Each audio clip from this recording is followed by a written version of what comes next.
Congrats, Pritzker. Chicago's #1 in crime. Let's see, there have been 262 homicides alone this year. 54 people were shot in the city over the Labor Day weekend.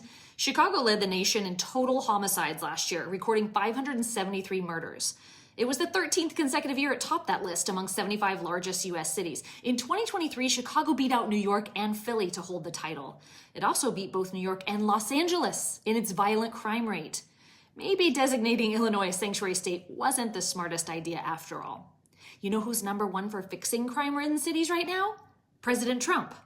But you don't want his help. Okay, you want to continue doing nothing while the people of your state suffer. Got it.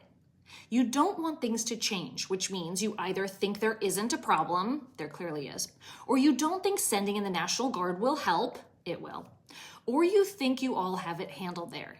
You don't.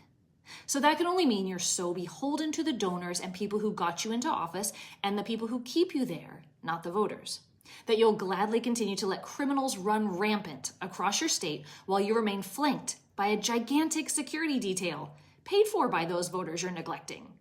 I guess we shouldn't maybe expect too much from an outrageously wealthy Hyatt heir who uses his position to move potties around to manipulate property tax classification and then went and gave his contractor a $9 million state COVID contract.